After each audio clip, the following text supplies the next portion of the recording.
ओम नमो भगवते वासुदेवाय. श्रीमद भागवत महापुराण कथा ज्ञान यज्ञ. काल आपण ऐकलं, विधेयराज निमीनं नवयोगेश्वरांनी जो उपदेश केला त्याचं तंतोतंत पालन केलं आणि तो मुक्त झाले. देवर्षी नारद वसुदेव देवकी मातेला म्हणतात, आपण सुद्धा अशाच प्रकारचे प्रश्न विचारलेत आणि त्याची योग्य उत्तरही आपल्याला मिळाली. आता आपण सुद्धा याच भागवत धर्माचं आचरण करावं, म्हणजे तुम्ही मुक्त व्हाल. तुम्ही तर इतके भाग्यवान आहात की साक्षात नारायण भगवान आपले पुत्र बनून आलेले आहेत. आपल्यासारखं भाग्य दुसऱ्या कोणाचंही नाही. पण केवळ श्रीकृष्णामध्ये पुत्रबुद्धी आपण ठेवू नये. त्यांना केवळ पुत्र मानू नये, कारण ते तर साक्षात ब्रह्म आहेत, साक्षात परमात्मा आहेत. त्यांच्यावर पुत्रभावानं प्रेम करणं तर ठीक आहे, पण त्याचबरोबर त्यांना ब्रह्मरूपानं जाणणंही गरजेचं आहे. तेव्हा त्यांच्यामध्ये ब्रह्मबुद्धी ठेवून आपण त्यांची भक्ती करावी. देवर्षी नारदांच्याकडनं नवयोगेश्वरांचा उपदेश ऐकून वसुदेव देवकी अत्यंत विस्मित झाले.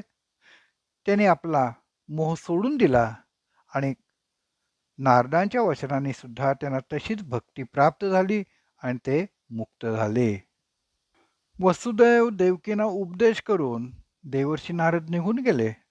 त्यानंतर एक दिवस ब्रह्मदेव सर्व देवांच्या सह द्वारकापुरीला भगवान श्रीकृष्णांना भेटायला आले.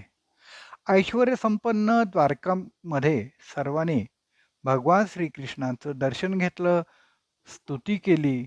तेव्हा ब्रह्मदेव म्हणाले, हे भगवंता, आपण श्रीकृष्ण अवतार घेऊन आता 125 वर्ष पूर्ण झाली आहेत. या अवतारामध्ये करावयास हवी होती ती सर्व कृत्ये आपण केलेली आहेत. यदुकुल ही बहुतेक नष्ट झालेलं आहे. तेव्हा आपण स्वधामाला वैकुंठाला परत यावं आणि आम्हा दासांचं रक्षण करावं. तसंच आपली सेवा करण्याची संधी आम्हाला द्यावी, हीच विनंती. तेव्हा श्रीकृष्ण हसून म्हणाले, याबद्दल मी आधीच विचार केलाय. आपण योग्य तेच म्हणत आहात. भूलोकीचं कार्य मी पूर्ण केलं आहे. यदुवंशाला ब्रह्मशापही लागला आहे. तरीही हे सर्व आपल्या डोळ्याने पाहिल्यानंतरच मला यायचं आहे. जोपर्यंत हे लोक द्वारकेत राहतील तोपर्यंत ब्रह्मशाप यांना लागणार नाही. म्हणून सर्वप्रथम या सर्व यादवांना द्वारकेतून बाहेर काढून दुसऱ्या क्षेत्रात नेणं आवश्यक आहे. हे यदुवंशी ज्यांच्या साहाय्यानं मी अन्य असुरांचा आणि कौरवांचा संहार केला, त्या अत्यंत प्रबळ, अतिशय शक्तिशाली झालेले आहेत. त्याचबरोबर धन आणि बळाच्या मदानं उन्मत्त झालेले आहेत. यांचा नाश होण्यापूर्वी मी जर स्वधामास परतलो तर ह्यांना कोणी आवरू शकणार नाही आणि हे उन्मत्त होऊन सर्वांच्या विनाशाचे कारण बनतील. ब्राह्मणांच्या शापानुसार यदुवंशीयांच्या नाशाचा प्रारंभ तर झालेलाच आहे, पण मी त्यांचा अंत पाहूनच परतेन. हे ऐकून सर्व देव ब्रह्मदेवाने भगवंतांना वंदन केलं आणि तिथून परतले. यानंतर द्वारकेमध्ये अनेक अपशकुन व्हायला लागले आणि ते पाहून वृद्ध यादवांच्यासह अनेक यादव श्रीकृष्णांच्याकडे आले. भगवान श्रीकृष्णाने सर्व यादवांचं म्हणणं शांतपणे ऐकून घेतलं आणि भगवान श्रीकृष्ण म्हणाले, सज्जन हो, ब्राह्मणाने दिलेला शाप टाळणं कठीण आहे. जर आपल्याला शापाचा प्रभाव कमी करायचा असेल तर आपण सर्वजण प्रभास क्षेत्री जाऊया. प्रभास तीर्थाची महती फार मोठी आहे. दक्षाने जेव्हा चंद्राला क्षयरोगी होशील असा शाप दिला होता, तेव्हा चंद्र प्रभास क्षेत्री येऊन राहिला. प्रभास क्षेत्रीच्या तीर्थात स्नान करून चंद्र शापमुक्त झाला होता. म्हणून आपण प्रभास क्षेत्री जाऊया. तिथं राहून दानधर्म करूया, पुण्यकर्मे करूया, तीर्थामध्ये स्नान करूया. हे ऐकून श्रीकृष्णांचा जय जयकार करीत सर्व यादव प्रभास क्षेत्राला निघण्याची तयारी करायला लागले. संतांची वाणी, ब्राह्मणांची वाणी खरी होण्याकरता आपल्या कुलाचा विनाश होण्यापासून वाचवण्यासाठी भगवान श्रीकृष्ण काहीही करत नाहीत. हे लांबून उद्धव बघत होता. त्याच्या लक्षात आलं की श्रीकृष्ण तर सर्व यादव कुलाचा विनाश होण्यासाठीच यादवांना प्रभासक क्षेत्री पाठवत आहे. यादवांना श्रीकृष्ण फसवत आहेत. तेव्हा उद्धवाकडे बघून श्रीकृष्ण विचारतात, तू माझ्याकडे असं का बघतोयस? तुला काही संशय आलाय का? उद्धव म्हणतो, हे भगवंता, ही द्वारकापुरी विश्वकर्मानं बनवलेली आहे. द्वारका नगरी मोक्षपुरी आहे. विश्वकर्म्याने बनवलेल्या द्वारका नगरीत कोणताही शाप लागत नाही. कोणताही शाप, पाप, सुतक, पुण्य हे ब्रह्मदेवानी निर्माण केलेल्या पृथ्वीवरच लागतं. पण आत्ता तू सांगितल्याप्रमाणे रथातून नावेतून प्रभासक क्षेत्री जाणाऱ्या यादवांचं पाऊल प्रभासक क्षेत्री ज्या क्षणी पडेल त्या क्षणी ती ब्रह्मदेव निर्मित भूमी असल्यामुळं त्यांना शाप लागेल. तिथं त्यांचा पूर्ण नाश होईल. हे ठाऊक असून सुद्धा तू यादवांना प्रभासक क्षेत्री मरायला का पाठवतोयस? सर्व यादवांना प्रभासक क्षेत्री पाठवून तू मला स्त्रिया आणि मुले वृद्ध यांच्या रक्षणाकरता द्वारकेला राहायला सांगणार हे मला ठाऊक आहे. कारण मी तुझा सखा आहे, मित्र आहे, भक्त आहे. पण हे कृष्णा, तू मला एकट्यालाच का वाचवतोस? उद्धव म्हणतो, शक्य असून सुद्धा ब्राह्मण शापाचं तू निराकरण करत नाहीस. यावरून भगवंता, तुम्ही आता यदुकुलाचा विनाश करून निजधामाला जाणार असं दिसतं. पण मी मात्र आपले चरण क्षणभर सुद्धा सोडणार नाही. आपण मला बरोबर घेऊनच जावं. हे ऐकून भगवान श्रीकृष्ण हसून म्हणतात, उद्धवा, तू म्हणतोयस ते बरोबर आहे. तू म्हणतोस आपण मला बरोबर घेऊन जावं. पण तू माझ्याबरोबर आलेला नव्हतास, तर माझ्याबरोबर येण्याचा प्रश्नच कुठे येतो?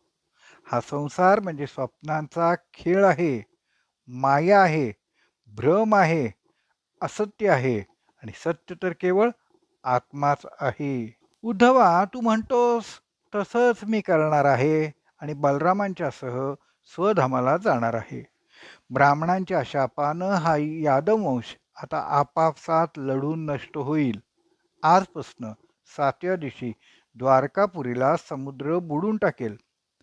तेव्हा प्रिय उद्धवा, मी ज्या क्षणी या मृत्यूलोकाचा त्याग करेन त्या क्षणी येथील सर्व मांगल्य नष्ट होऊन थोड्या दिवसातच कलियुगाला सुरुवात होईल. तेव्हा तू आता इथं राहू नकोस. माझं चिंतन करत पृथ्वीवर भ्रमण कर आणि मुक्ती प्राप्त करून घे. यानंतर उद्धव आणि श्रीकृष्ण यांचा जो संवाद होतो त्याला उद्धव गीता म्हणतात. उद्धव गीता इथून सुरू होते. उद्धव म्हणतो, भगवंता, आपण तर मुक्तीसाठी संन्यास मार्ग सांगितला आहे. मी तर ममत्वाच्या भावनेतच गुरफटलेलो आहे. मी तुला शरण आलो आहे. तूच माझा गुरु आहेस. तेव्हा तूच मला योग्य ते मार्गदर्शन कर.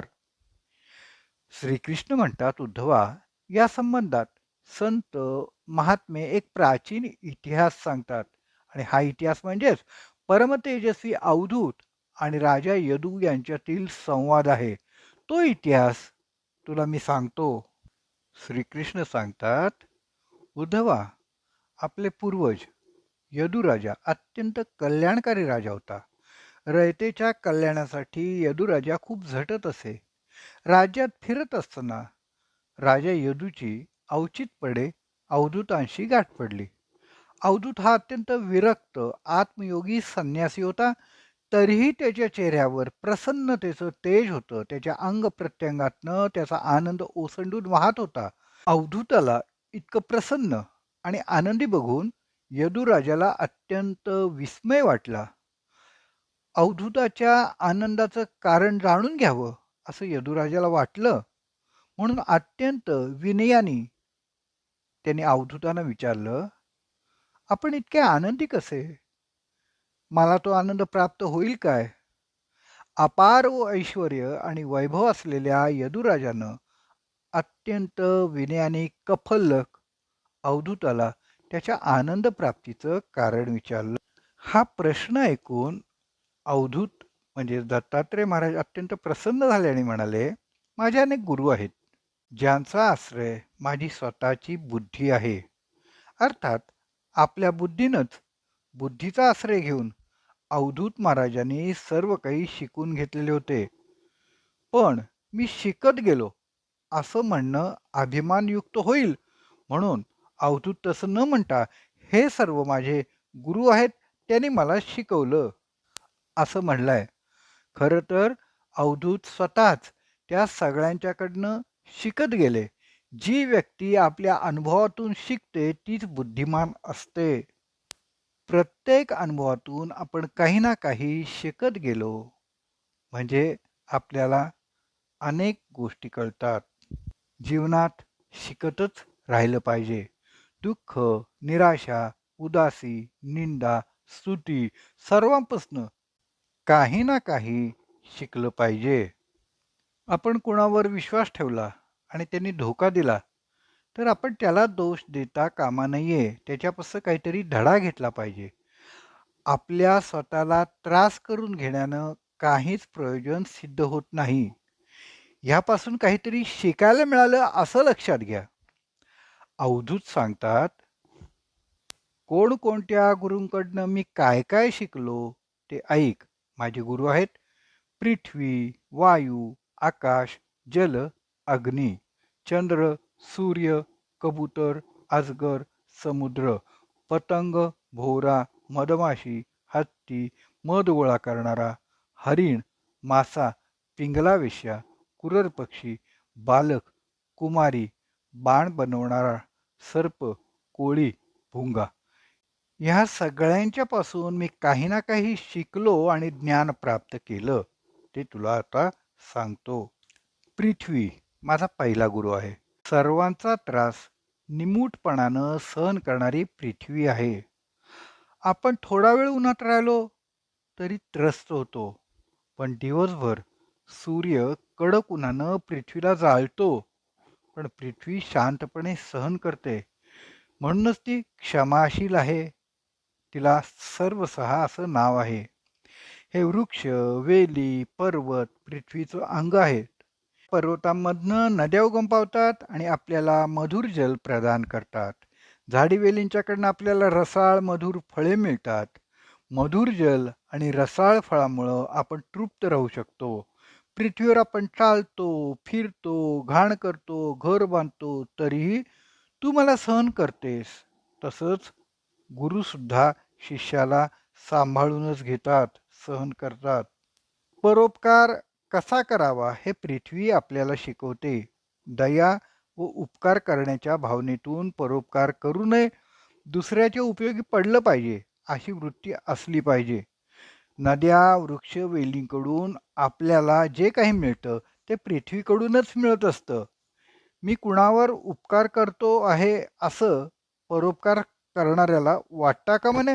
तसंच मी कुणाचे उपकार घेत आहे हे ज्याच्यावर उपकार करतो त्याला वाटता का म्हणे.